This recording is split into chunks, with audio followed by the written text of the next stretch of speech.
Thank you very much, Marcia. I would like to invite the two speakers that we had in this session to join us on the panel, and also include Mark Taylor and, sorry, I have to use your card, Jan Gustav Strandenes. He is Senior Advisor at Pure CSR Consulting. You know, this can happen when you're very active in the audience. You end up, joining the panel in the end of the day. It's a very innovative approach. We have a very large spread of expertise in our panel now. We have Priscilla with Africa, and Marcia in the US, and we have Mark covering the rest of the world, and Jan Gustav and the FN UN system. So I hope this gives the audience finally the possibility to have all your pressing questions being asked and answered. And I'd like to open the floor for questions. All of them. Now, please. This is a question for Priscilla. I'm just wondering if, you talked about this socializing of CSR, and I wonder if that's sort of a broader problem. I think companies operating everywhere might have this sense that they can offset the harm they do by doing good some other way. So locally, you see it in charitable donations. In Canada, everybody likes to sponsor the local hockey team. And so I wonder if this has just sort of been, these companies are just exporting this when they operate abroad. So I'm just wondering if you see this as sort of the problem you discussed as part of a broader problem in our understanding of CSR. I see it as a broader problem in the context of its application to a developing country, where there is already an issue, or structural issue of development, where poverty compounds everything. So the emphasis there is on enhancing livelihoods, which the government cannot sustain, and the companies, because of the interaction with resources, sovereignty, wealth, it's the immediate thing that is visible. So even when you have impact assessments and all these things, it is the social aspects that is heightened, and obviously companies find it's less expensive to invest in this than the more costlier environmental measures or application of environmental technology to save production patterns. More responses from the panel members? No, then we invite for further questions. There's another question up there.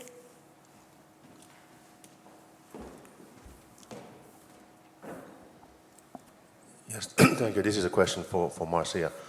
About US Senate, I understand it's traditionally a very conservative institution, but now recently the voting rules were changed, and the filibuster tactics is no longer possible. Suppose in the next election in November 2014, the Republicans gained a majority in the Senate. How would that look from the climate change perspective? I think it's hard to say, and the fact that so many companies are starting to build in the carbon tax, I'd have to imagine that it's something that's already been discussed and being negotiated. They wouldn't be building it in if they hadn't, because they've been talking about this in the United States for years. And so if so many, the fact that the Times did an article and that people have been discussing building it in, and they're going to probably disclose this in their financials probably in the next 10Ks or so, I have to assume that they think something is coming. Because the better thing is that if you add it in, you forestall legislation. The way that legislation typically happens in the United States is that the regulatory agencies will float something out there. The companies and the lobbyists will say, you don't need to do that because we're already doing this, all right? So if they say, look, why not bring that carbon thing back again that you were talking about? Then you don't need to do anything more. And I think that's probably where that's coming. It would not surprise me that there are probably a number of things happening where where that's happening, because I don't think you're going to have a situation where you're going to have significant climate change. What you're seeing in the papers is that people find the president's executive orders and regulatory changes that he's kind of ruling by fiat. So you're not going to see it by Congress. You're going to see it through additional executive orders and regulatory changes. That's why you have, now the Supreme Court also did something very interesting. There were several challenges to the EPA. The Supreme Court took up one and rejected 6. And so what environmentalists said was that this is basically a testament to the fact that the Supreme Court believes in the science, because the first few cases were basically challenging the science. So I think they realize that they're not going to get anywhere on that, and maybe that they're just going to have to focus on, is the president going to go too far? So as opposed to trying to deal with any kind of legislation, better to just chip away at either not dealing with any kind of appropriations, don't fund anything, which is another tactic, or just litigate. But I don't think you're going to see a whole lot of new legislation unless, the Democrats win in 2016, and even then, I'm not sure. Actually, another question to Marcia on the procurement questions, because and I cited the ICAR procurement document, and my next version of this paper, you'll see it. Okay, but what I'm wondering about is, in Europe, there's been a number of attempts to move socially responsible public procurement forward, and one of the things that we found here in Norway, for example, is that one of the single greatest obstacles, there's one or two other obstacles, but it's simply capacity within the procurement offices to follow up. It's not even a question of getting to the point of discussing the knowledge or the competence necessary to do the job with respect to environment, for example, or labor standards. It's simply that they don't have the numbers of the people in-house to even manage the work that they have to do now. I wonder if that's a similar problem that you faced in the United States, and what lessons you might have from that. The U.S. tends to rely a lot on self-auditing, which is part of the reason that I wanted some external third party. And I haven't gotten as far as I'd like to in thinking through the proposal, but I'm thinking that you would file something annually. And because I think that's the only way it's going to get done. Unless there's some significant problem, some major environmental catastrophe, they're not likely to know. And if you do a self-audit, you're not likely to disclose. There's no real, why would you do that? So there's some incentives to disclosure, but not enough. And they do have the capacity issues, and that's the issues that a number of, China has the capacity issues. Right. That's why their grain public procurement process doesn't work as well as they would like. And so that is the concern. But if you look at the Department of Defense, I've read a lot of I looked at the environmental agencies, I've looked at the agriculture. Their manuals about procurement and grain public procurement are very, very thick. So they take it very, very seriously. The question, though, is, it's hard on the monitoring side. So it's easy on the acquisition side, it's harder on the disposition and on the enforcement on the monitoring side.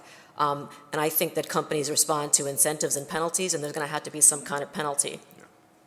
Thanks. Just a comment on the green procurement issue. It's one of the things that has been and still is hotly contested in international meetings. You go to the UN Environment Program, and they're now changing their structure, so there's a UN Environment Assembly, which is going to be held in June next year, last week of June. But every meeting I've gone to over the last 10 years, when you come to green procurement, most government says no, including yours. So there's a difference between Pentagon and the State Department, which is interesting. And going back to the Bush first year, it was Pentagon that raised the issue of climate change as a threat to the US, which was very interesting. That's when it first came up.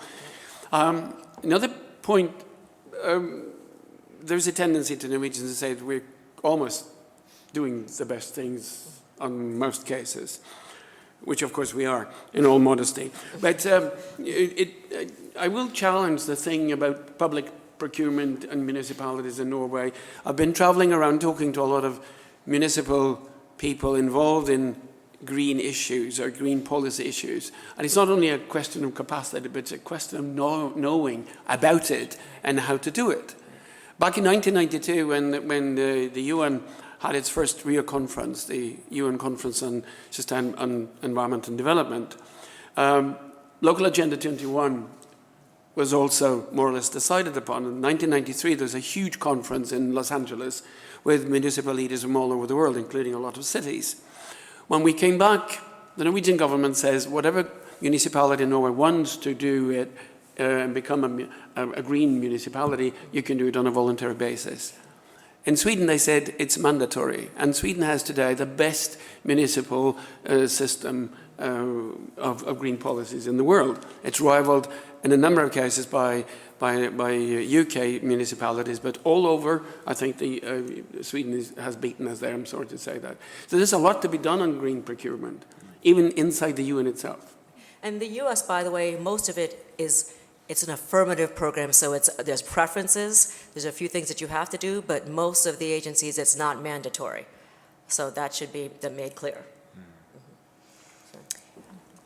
Beata has a question. And the microphone. Sorry, you have to pass it on. Thank you. I actually have three questions. One is to what was just said in that last bit of discussion. I wanted to ask about why governments are negative to using public procurement.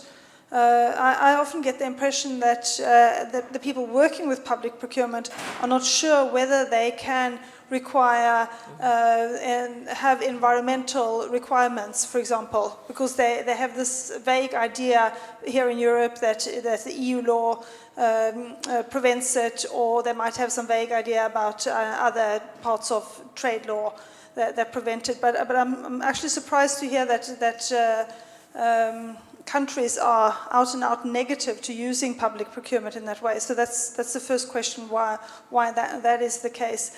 And the second question to the panel in general, we've heard quite a lot of interesting reform proposals today, different areas of law and policy that could support a shift towards sustainability. And there are some areas that we haven't had a chance to discuss, like green taxes or state aid that Anja was going to talk about, and there are other issues as well. So if you were to say, each of you, say 4 or 5 areas of law that you think would need to be reformed at more or less the same time to be able to ensure this shift, which would you pick?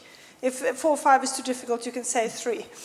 And my third question to you, having such a great panel here, where would you think we have the best chances of getting our reform proposals through? Would that be on a national basis? It sounds like we should go to Sweden rather than to Norway, or perhaps try to get a competition between the Nordic countries to get them in place first, or is it the EU or UN, OECD?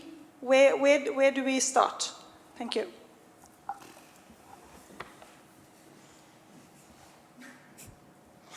I think you had the first question, though, about why the governments were negative, I think. Right? So you're pushing it to me? No, but she put it Okay, sure. I mean, why government's negative? Well, we've asked the same question, I don't know how many times and how many years, and we always get a variety of answers. It's how do you monitor it, and how do you regulate, and how do you make it fair? Those are the questions that come up.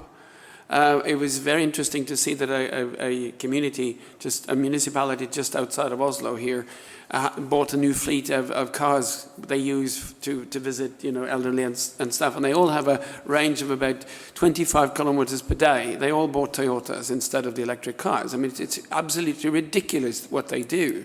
And there are these opportunities, but there's no government incentive, even from my country, to really go for that.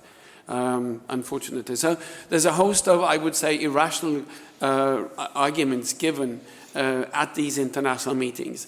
There's also the fear of setting a precedent that you can't live up to. So those two things usually come back on the green procurement thing. It's interesting to see whether the people that are objecting are the people that have read what they put out. So the EU has its guidelines, which are very long, and there's a laundry list of things. It could be the carpet that you buy. It could be, the pencils that you buy. So it doesn't have to be you need to buy an electric car. I mean, so to the extent that the countries themselves can set what the standards are, they don't have to make it that onerous and difficult. So it's surprising because I've looked at, the EU's guidelines, I've looked at the UK's guidelines, I've looked at a number of other countries' guidelines, and there's a lot out there. So it's not, they don't have to do anything. But I think the issue is kind of what the concern was in terms of the capacity of, now we put all this stuff out there, who's going to look at all of this? I think that's the bigger problem. Yeah. There were 2 more questions by Beate concerning the area of reform and where to take, to which forum to take the reform proposals to. Okay, Beate, let me see if I can help you here. Your first question, you wanted to know which is it the laws that we would which would recommend if there was to have a change which can impact. And the second is to do with which international body, international organization that could promote. Coming from my background and my own context, which is developing, so obviously I always put things in context. I would choose for the legal framework that could hugely influence environmental, if that's the dimension we're going, environmental sustainability. I would suggest changes in the environmental legislation of developing countries, in the company law, and in the planning law. Now, why? Because these are structural, they are structural instruments that, given the framework of these countries, most of them, all of African countries were colonialized, and the structure upon which they are built has not changed at all. If they have to move towards sustainability, both from a development context and for environmental goals to be met, this can be very useful because planning law has a purpose. It is one of the most neglected legal instruments in developing countries. It almost does not have a place, but it has so much value for everything. All this has these social impacts, environmental impacts we're talking about. Environmental law, as it applies in those countries, is limited to EIA. An agency set up, do EIA exercise, beyond that there is not more. So that could be influenced to give it more teeth, to give it real obligations, and basically also not just obligations for companies, but also for governments, so that at least these governments are held accountable. Because again, now, especially in Africa, there's a move, forgive me if I'm taking a bit long, there's a move towards resource nationalism again. And obviously, this link between resource nationalism and environmental responsibility, if we just focus on companies, multinationals, how are they going to take responsibility domestically? So I think there's a need for the environmental legislation to be given teeth, to hold companies post-EIA procedure, and to hold governments. So you actually have a framework that does not just say after EIA you monitor, you regulate, and governments do not have a teeth of obligation, as it were, for those. So they must be given meat to do it. And obviously my proposals for the company law are in the mapping paper, and I think I've said everything that I've said in Ghana. Now, for the international regime, I'm going to be a bit undiplomatic, because the institutions that you have suggested, the OECD, has its own focus. These are developed country clubs. Okay, so certainly they will not be making anything useful that is really in the interest of developing countries, otherwise than pushes their own agenda, per se. Forgive me, no offense meant. It's the same thing in the World Bank. The World Bank is has a structural problem because you have shareholders that invest in the IFC, that send the money to these countries. So they have sort of like, they have all these policies in place, but it is a bank. It needs to make profits. So apart from the standards that it sets, it's, when it funds projects that goes into these countries, in a way, they could influence the environmental regulations, but they don't want to do it because it will be holding their very companies that they intend to evade these environmental regulations to make profits. So that is why it's limited to procedural issues, even at the bank or even the investigative panel, and it's very inherently procedural. So I would not suggest any of this. The EU is very environmentally regulated. Probably, yeah, the EU has models that we could learn from. But day 2, the focus recently is very much on the green economy, technology, and investment in technology, investment in green technology. It seems to be the model in which they are operating, the polluter pays principle. So in a way, it is robust, and countries could benefit because it is all about technology and how it can be implemented. So I think I would probably suggest the EU as a starting place for environmental regulation in these countries. Yes? Yeah, please. Yeah, I would agree with very much as a priority with the recommendations made by Priscilla. I think that one of the reasons why this project that is now finishing is so exciting, as I indicated in my talk, was that it's actually asking questions about company law, going to the heart of the problem in a way that the other legal regimes have attempted to constrain the harms from the outside, limit the damage, so to speak. So yes, I think that the company law and planning law issues should be a priority. If there was a third one, I would suggest looking at those sets of laws and regulations where the state and business are closest, or there's the sort of state corporate nexus. In particular, with respect to the state as an investor, as an owner, and as a consumer. We've just been talking about procurement there. And we've heard today about the ways in which the state acts as an investor in the case of GIEC or the pension fund. We've talked less about state-owned enterprises, I think, and that is, I think, in particular in economies like Norway, an extremely relevant place. So that would be sort of my third suggestion. I understood your last question to be about which level to go to sort of pitch some of these reform questions at, whether the national or the regional. I would agree with what Priscilla has said. I think that in many ways you want to prioritize the national, not least because we, at least on the human rights side of things, we're in a place where, as I indicated earlier, the international norms are fairly clear for the moment, and that's a good thing, and that should increase the possibility for states to do things that are not without such great sort of collective action problems as we've seen in the past. They're still there, and there still needs to be negotiation. And I would suggest that one of the areas that is going to need some work at the level of the UN or other multilateral organizations, but probably the UN, I guess, was the question that Christina asked in one of the earlier sessions, which is around extraterritorial jurisdiction, where that's going to have to get sorted out precisely because of some of the conflicts that extraterritorial effect of attempts to regulate supply chains, for example, is going to have effects in developing countries. It's going to create barriers to trade, and we know that the trade and the regime around trade is deeply hostile to those kinds of moves. So there's going to have to be attempts to deal with that from the other legal regimes at the international level. Thank you very much. If I'm allowed a brief comment? Well, but you asked all of us. Yes, please, go ahead. It is human rights.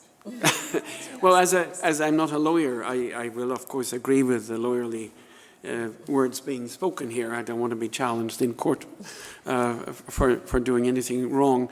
But working in the international scene as I've done all my life, I think the EU has set a number of examples on environmental law, and I think it's important to push it out.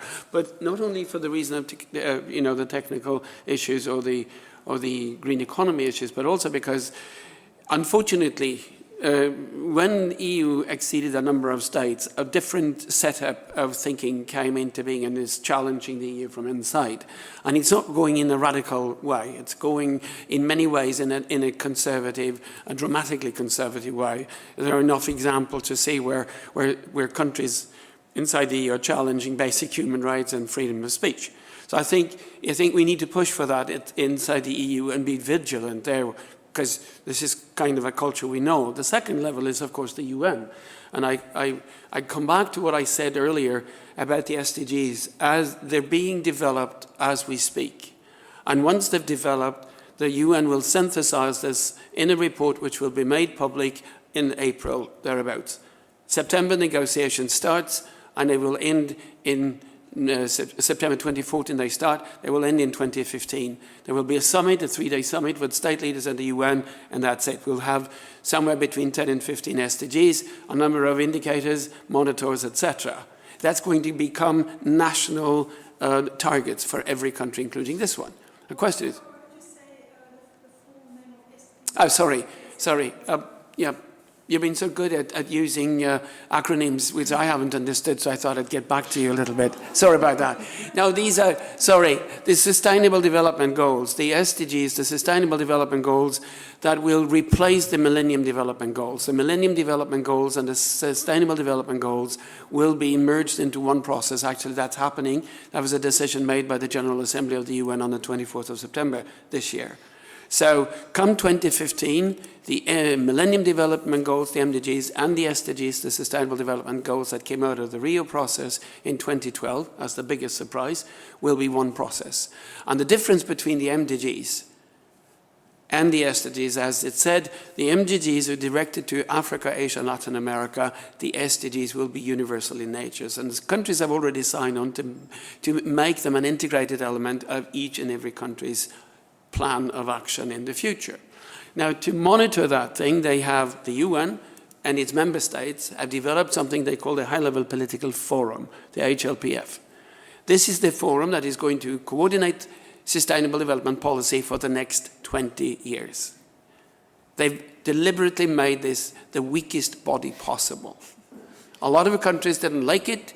They undermined the Commission on Sustainable Development by calling it a circus, and the real reason was that a number of countries removed sustainable development as a priority area on the national policies. So it came to nothing. Now the interesting thing is that if we go to people who populate UN Environment Programme, you have the ministries of environment represented, they're strong on environmental issues. You go to audiences like this, and you have strong statements on how to deal with this in a legal way.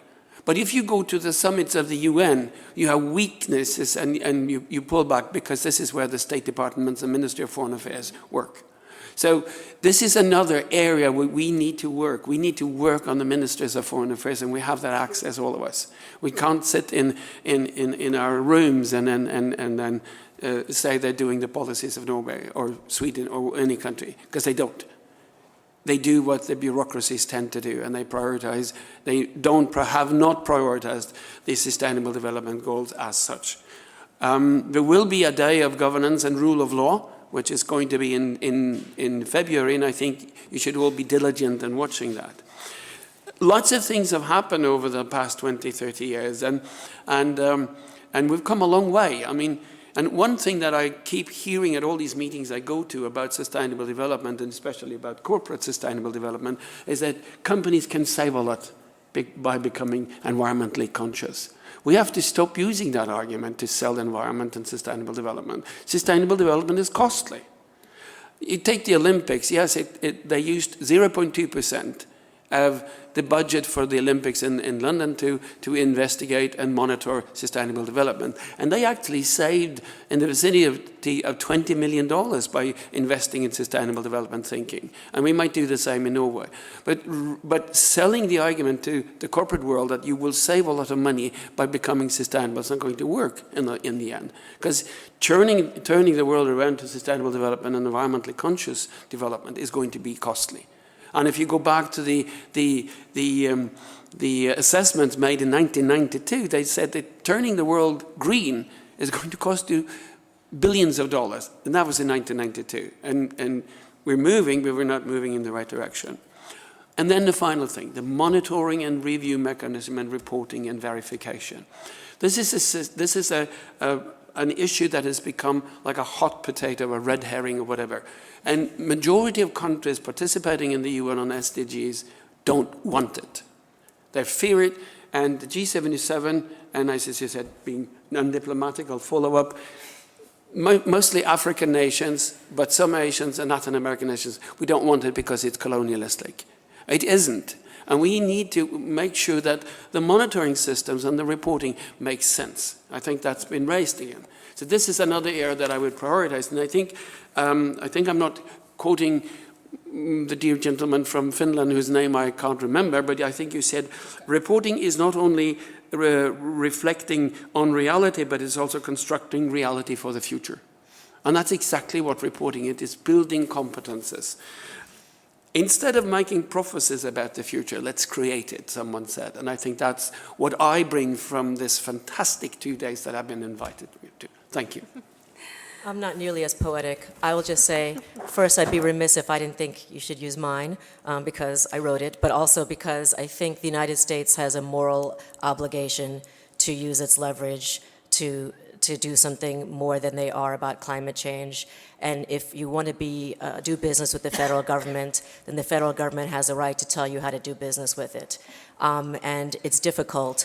But if we can send people to the moon and do any number, we can't build a website for healthcare, but if we could do any number of other things, we should be able to tell you what you should do. We should be able to monitor it. I like the idea of export credit agencies trying to build in certain kinds of monitoring and other kinds of things. And I think that in terms of disclosure standards, they need to be material, they need to be industry specific so that they're not comparing apples to oranges, and they also need to go down, need to be resource specific so that small and medium-sized entities can also have a stake in it as well, but it's not going to be constraining the resources that companies will say, I can't do it or it's too much. Thank you very much. I think, Priscilla, do you feel like I just wanted responding? I just wanted to underscore the point that he made in context of reporting, because that's one of my suggestions that I had in my paper, that to encourage some sort of environmental reporting agreements between companies and governments per se, because in this area there's a whole international framework for investment regulation, and that having that such agreements will avoid that threat of regulatory taking or regulatory capture or whatever that can come before tribunals in investment arbitration. So, but and it also makes quite sense that governments should, it's sustainability that governments have a reporting obligation, because it allows dialogue with their people, with the international community, everybody's out there, to see how they themselves implement, because charity begins at home. We cannot be expecting the corporations to do things, whereas we just renege on our responsibilities. So if they had that agreement, I think it would be nice. Thank you very much. I think these were very, very wonderful points, final points from our panelists, and they invite for reflection and afterthought. Now I'd like to ask you to join me in a brief round of applause for our panel members. Thank you very much.